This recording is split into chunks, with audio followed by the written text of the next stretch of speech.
here is Jeff, the host of the Gridiron.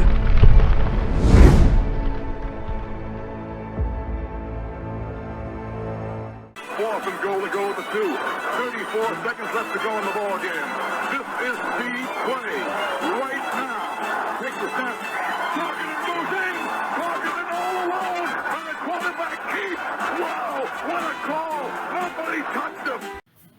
Now, Tiki says Shane is trying for some old school Giants. Now, Tiki would know, right? Good old Tiki. Tiki Barber said New York trying to establish old school Giants identity. Barber thinks Joe Schoen and Daboll are learning into the way the best Giants teams of old were built. Now, of course, in '86 and '90, a lot. We had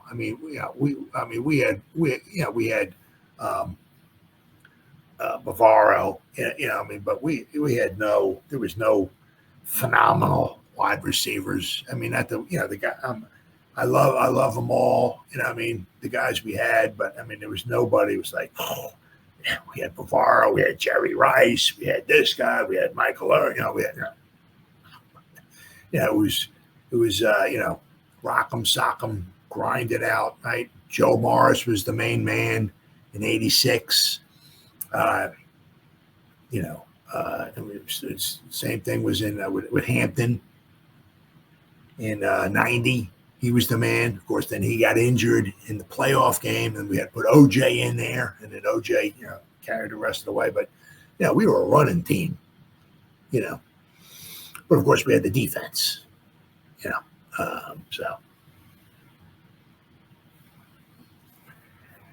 So Tiki says, after a pair of wayward seasons, former New York Giants great Tiki Barber believes the team is en route to forming old school Giants identity.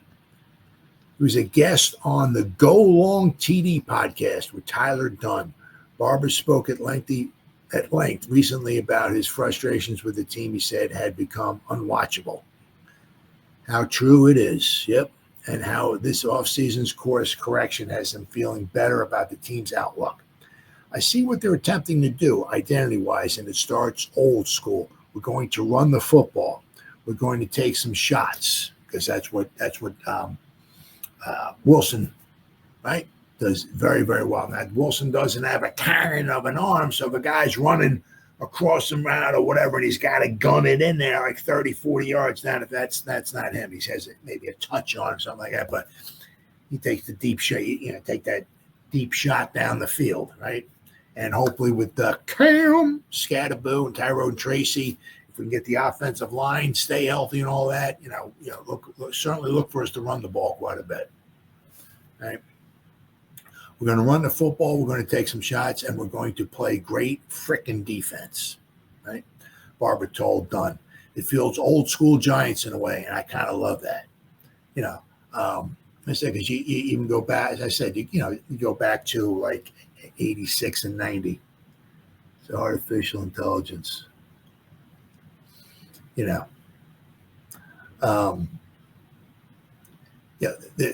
Parcells like to control the ball, right? No turnovers, right? The 1990 team, I think, was one of the first, if not the first or so, whatever team to actually have fewer turnovers than games played. I forgot what it was. I don't know if they had 15 turnovers in 16 games or something like that. They had hardly any interceptions, right? They ran the ball a lot, and they had great defense. And their defense in '90 even gave up fewer points than their '86 team did. Their '90 defense was really, really good, really. They went into San Francisco, and they gave up a grand total of 20 points in 2 games in 1990. They lost the Monday night game 7-3. And then they won the championship game 15-13. So that defense was just unbelievable, really.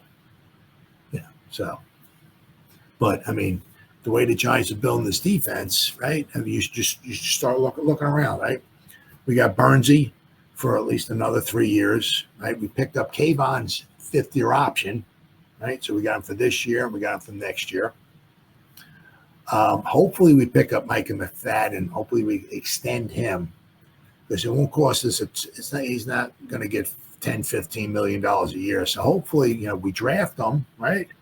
You develop him and you keep him, right? Hopefully we keep the guy, right? It'd be fantastic.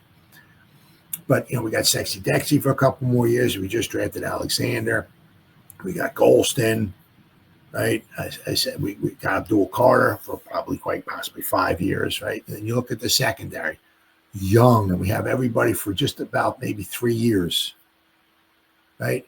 Depends on if we pick up Banks' fifth-year option or not. But we got Banks for at least 2 more years. Or if we pick up his fifth-year option, we got him for 3 more years, right? We got Phillips in the slot for 3 more years. We got a Daboll for 3 years. We got Holland for 3 years. We got Newman for 3 more years. Maybe we pick up Flott, maybe re-sign him, maybe be some good depth, right? But so we got this defense for at least a couple more years. And, if you wind up adding maybe next year in free agency or in the draft, you add another good stud or so. This defense could really, really be nice. Really be nice. Barber said that after going 9-25, the last 2 seasons after winning a playoff game in his first year of the Shane Daboll regime, it was clear that the Giants had to establish what kind of football team they were going to be. Barber said the overachieving Giants in 2022 knew what they were.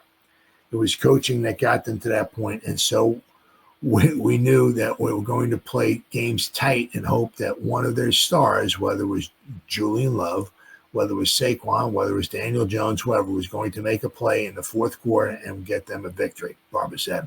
And it worked for them. They got to the postseason. They beat the Vikings. Dave won Coach of the Year. It was a great stepping stone. The problem is the plan fell apart in the subsequent 2 years, big time. A lot of it was because of injuries. A lot of that was because of injuries. Maybe some of it was Dave's overextending himself and taking over play calling duties from Kafka.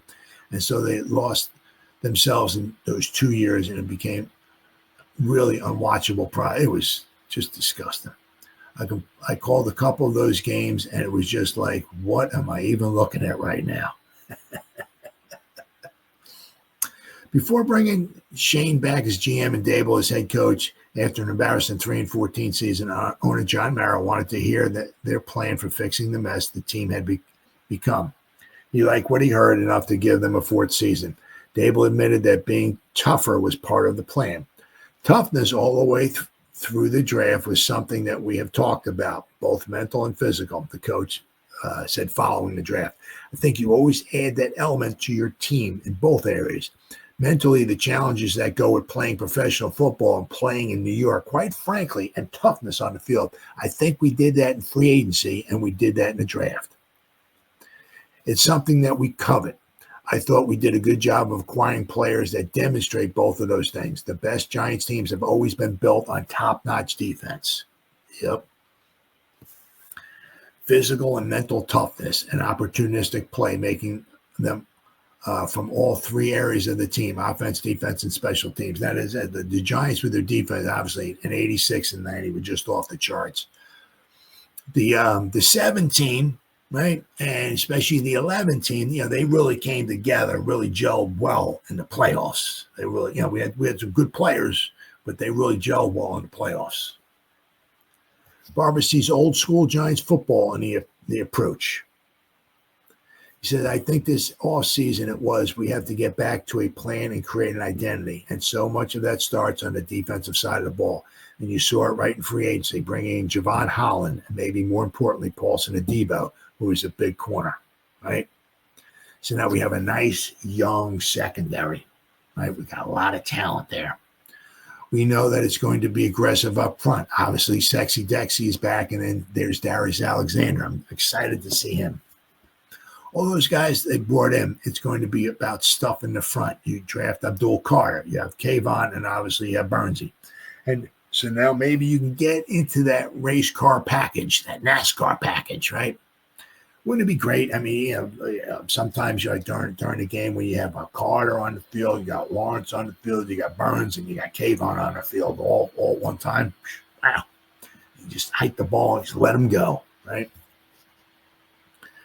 Remember that from the Giants in the mid-2000 years when they had those 3D ends on the defensive line all at the same time on rushing situations. So I think it's to create a tough, versatile defense and limit offensive possessions for the other team. And then let's go make some big plays on the other side. It's why you got Malik Neighbors a year ago. It's why you bring in Russell Wilson. As odd as a signing that might seem, the one thing that Russ has done consistently over his entire career, even if some of the things he says are corny on the football field, he makes big plays. He has that nice deep ball, right? You see it every single year. Now he may not be as consistent and mobile as he used to be, but he makes big plays and he's here to win games for them. So I see what they're attempting to do identity-wise, and it starts old school. We're going to run the football, we're going to take some shots, and we're going to play great frickin' defense. So that is from, who is that there? That is from Ed Valentine. Big Blue View. Ed Valentine. So got to agree with him there, I said, we'll just slowly, one of the nice things about going through a horrible, unbelievable, pathetic season as last year was, is that, as horrible as that was, we possibly got rewarded with maybe the best guy in the draft, right? Abdul Carter. So, and just to add him to that defense that we got, or as I said, we Holland and a Daboll. The defense really could be nice. Really could be nice. So hopefully, we limited the damage. Hopefully we won't get run on like we did the past couple of years, because that's tough to watch. It's embarrassing when another team can almost pretty much at will run up and down the field on you. That's really, really embarrassing.